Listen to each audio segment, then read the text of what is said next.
So I've been peeved lately. Partly because the wait for season 2 of Severance is grating my spleen, partly because I have fallen far down the rabbit holes of Reddit forums and YouTube analyses, but I can't find anyone who's talking about this one very specific thing. So I guess I'll start talking about this one very specific thing, and hopefully anyone who sees this can point me towards other conversations or other friends up for having these conversations. Thesis point. I think, controversially, that the symbolism around Kier Eagan's model of the Four Tempers in the show might mean something. And I'm not sure that the symbols are being interpreted in the most persuasive way. Especially on the Severance wiki. What the f is this? Where is the evidence? Where is the argument? Explain yourself! I would like to suggest some alternative interpretations. This is all speculation. It may well all be disproved. It might fully be irrelevant, but hey, we're having a nice time. Okay, so we're treated to a lovely little snippet from the man himself. I know that death is near upon me, because people have begun to ask what I see as my life's great achievement. They wish to know how they should remember me as I rot. In my life, I have identified 4 components, which I call tempers, from which are derived every human soul. Woe, frolic, dread, malice.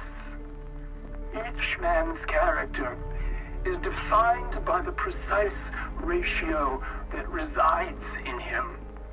I walked into the cave of my own mind, and there I tamed them. Should you tame the tempers as I did mine, then the world shall become but your appendage. It is this great and consecrated power that I hope to pass on to all of you, my children. Okay. There's a little bit more specificity on what these mean in Lumon lingo in the Lexington Letter Handbook. So, woe, melancholy, despair. Frolic, joy, gaiety, ecstasy. Dread, fear, anxiety, apprehension. Malice, rage, harm. Then Irving and Bert bond over this painting. And the little plaque doesn't clarify, and as far as I can tell, unless I've missed something, please do let me know if I've missed something obvious. The painted figures representing the Four Tempers are not clearly cross-matched throughout the series. So I want to poke it. Let's start from the top and work down. The wiki! Says the crone symbolises dread. Why?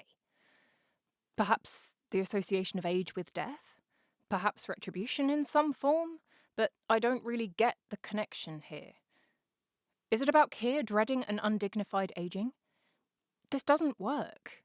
Partly because of the specific connotations attached to the aging of women. It's a different perspective, a different form of social perception shift that doesn't feel appropriate to map onto Kier. From the quote we get, Kier comes across as reasonably accepting of his upcoming death, not trying to resist it.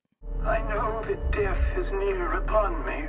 All right with the inevitability of bodily decomposition. They wish to know how they should remember me as I rot.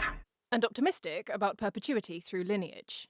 It is this great and consecrated power that I hope to pass on to all of you, my children. As an archetype, generally, a crone figure is associated with the ending of cycles, end-of-life acceptance, knowledge, becoming. What does a crone have to dread? Many older women, great, wise, funny women, describe a sense of liberation that sets in around age 40 and only grows over time.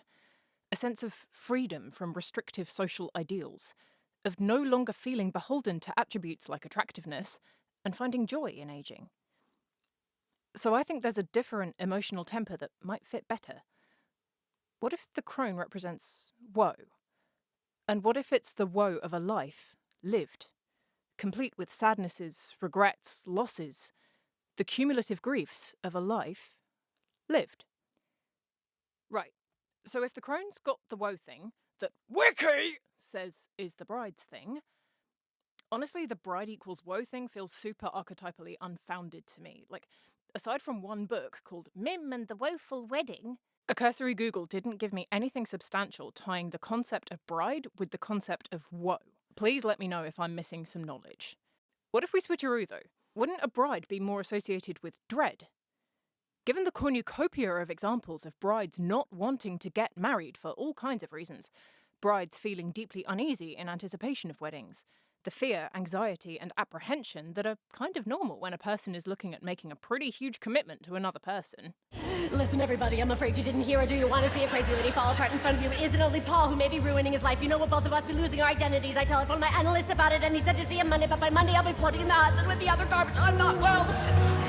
You've been swell, but I'm not getting married. Clear the hall, because I'm not getting married. Thank you all, but I'm not getting married. And don't tell Paul, but I'm not getting married today. Plus, the social role of marriage around Kier's time, when marriages were more often about politics or practical interfamily bonds than about individual desires. I'd say bride is more likely dread, for our symbolically analytical purposes. The jester is a fun one. I can see why the assumption might be frolic. Silly hat, silly costume, goofy, smile, dance, laugh. But the bumbling buffoon type isn't really aligned with most representations of jesters in literature or in history. The superficial view, that jester equals funny, ignores the type of comedy that jesters would typically provide. Jesters were often subversive.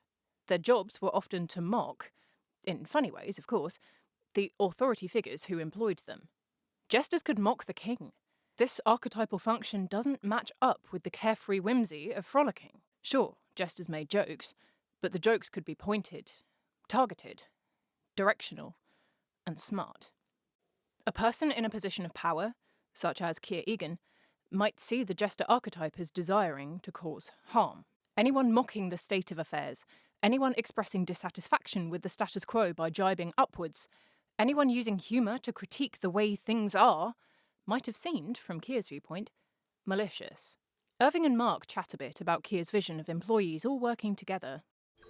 Kier's whole original vision saw us all working together. But there isn't a substantiating handbook quote here. Plus, the structure of Lumon we see in Severance is entirely separate, with strict divisions between departments, no collaboration. Even mingling is met with disdain and then enforced restriction. Admittedly, we only see the severed floor. Maybe the non-severed floors are all open plan with comfy couches and hot desking. Who's to say? But it's plausible that, in Lumon's hierarchy, a jester figure, whose paradoxical nature as both an insider and an outsider, would be seen as a malignant influence, for refusing to comply faithfully and wholeheartedly with the ideals set out in the Compliance Handbook. Witty jesters, such as Feste and Twelfth Night, can be entertaining and insightful through wordplay. Feste calls himself a corrupter of words. I am indeed not a fool, sir, but a corrupter of words. For Kier, and for Lumon, such playfulness with the mighty handbooks would most likely come across as sacrilegious and malicious. And all in Lumon's care shall revel in the bounty of the incentive spur. Don't pervert a handbook passage to me, okay? Don't do it. Hey guys. Lumon has been good to us, and it is feckless. Guys?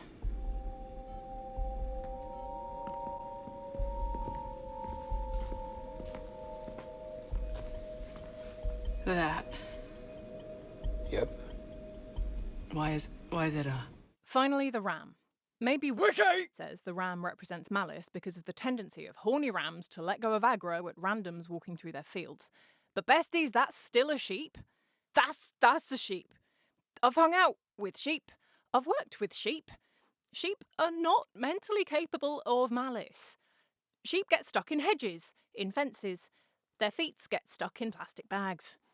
I have freed sheep from hedges and fences and plastic bags, and when a sheep is freed, a sheep does a little bounce, and there is no purer joy. Sheep are not smart. Sheep are not and cannot be malicious. Bless their smooth, smooth brains. Think about it. What is the picture of gaiety? What frolics? I mean, if all this gets any clearer in season 2, whatever the result, it'll be cool and illuminating because of the amount of sheep and goat imagery in season 1. It would make this analysis easier if the painting had been a goat, or if the secret room had been full of lambs. But it wasn't and it wasn't, so here we are and this is what we're working with. Okay, that's pretty much the outline of my argument. Wiki is wrong! Crone is Woe, Bride is Dread, Jester is Malice, Ram is Frolic. Why does it matter? It might not, and that's okay. Or it might, and it might give some interesting illuminations when cross-applied with what we've been gifted from Season 1. 4 Tempers. Maybe 5. Stay tuned for a deeper look at the painting. Maybe a bunch more, because Kier's end of life just the 4 Tempers hype excludes other traits like merriment, weakness, contentment, faith, and affection that are acknowledged in other Lumon texts. 4, but kind of 5 protagonists in macrodata. 4, but also 5, well, 6, 7? Uncertain. Stuff. Arguments could be made about cross-groupings. Crone, Woe. Mark, Mourning Gemma. Cobel's despair and turmoil around Charlotte. Bride, Dread. Maybe Helly? Once her inner self realises her lineage, her potential future as CEO, the mysterious revolving. Or others have argued that Irving is Dread, what with the implications that outie Irving is deeply troubled, haunted by the image of the elevator doors that he continually paints, the evidence of his military background. Even his piety as an innie seems deeply motivated by fear of punishment and concerns around loyalty tests. And for staff, the board invoke a bunch of dread, I guess? Jester, Malice, Dylan? Previously the joker of the group, he becomes a mightily subversive character. And for staff, Milchick? For his slipperiness between severed and non-severed areas. And also, Dylan and Milchick are the characters who we actively see doing harm. What with Dylan's munch of Milchick's arm, and Milchick's psychological trauma in the break room. Or maybe the Jester is Selvig for certain aspects of the malicious Jester trope. Ram, Frolic. Whew, the process of elimination is unforgiving here. Maybe Irving, with the genuine happiness around his place at Lumon, his pure awe when contemplating the perpetuity wing. And stuff. Nope, it's not Natalie, it's not Grainer. I'll leave you to play around with these ideas. Comment below if anything's sparked. To close out, we're going to hang out with the painting for a little bit, see what we can see. Disclaimer, these artistic observations are from my fiancé and I. Both of us have degrees in music. One of us has a D in GCSE art, the other got a distinction in an art history module as part of a one-year humanities course, but the project was about Kandinsky, so this style is a bit out of depth. Observation the first. Other creators have made videos exploring colour symbolism in Severance, and the show is explicit in coding macrodata refinement with blue, optics and design with green. It might be meaningful that the Ram is wearing a blue toga, and the Jester is wearing green trousers. Observation the second. The Jester and the Ram both wear a bit of the same red as Kier's toga. Observation the third! The stylisation of this painting is, we think, with our limited knowledge and research, overall pretty baroque, reminiscent of Caravaggio and Rembrandt in its dynamism of motion, drama, and use of chiaroscuro. Here's Rembrandt's Blinding of Samson for comparison. Not sure what that means, but Observation 3.5! Kier looks all Roman, with the toga and the sandals. Is this extending the image of perpetuity backwards, into antiquity? Manipulating Eagan wisdom backwards through time? Transcending reality by constructing a pictorial mythology? Observation the fourth! Alongside the 4 Tempers, carved into the rock face maybe, there's this devilly monster creature face. It's not rendered distinctly enough to be a temper, but presumably this painting was canonically commissioned by Kier, or at least another Eagan. So why include this? Is it representing the gruesome darkness of the inner psyche, concealed behind the more surface-level tempers? Is it just our computer screen making the image look weird? So many questions. Observation the fifth! This painting may allude to Kier's quote, "Illumination beyond all." Examining the shadows on the clouds, it looks like the illumination is emanating from Kier himself. So, Kier beyond all? It's interesting that the centre point of light is radiating from his left scapula. Not, the face, the eyes, the head. Perhaps it's just artistic license. Or perhaps nobody should do any more therapy because the secret to illumination was in your left scapula this whole time. Observation the sixth! Kier put forth a vision of identity as a composite of the 4 Tempers. Woe, Dread, Frolic, and Malice. He recounts how he tamed these traits within himself. This portrait depicts a violence, or at least the threat of violence, in this self-taming process. It seems a harsh method of self-understanding, flogging your traits into submission. Also, if the self is a composite of the 4 traits, why is Kier separate? Perhaps severed, to dramatise this image. Is identity composition, then, not entirely represented in the 4 tempers? Do we need a 5th bucket for the incomprehensible and untamable other, the problematic uncategorizable bits? Are those unknown bits scary? Maybe scarier than the familiar bits? Well, that's that on that. I hope you've had a nice time watching this. Comment thread discussions are available on request.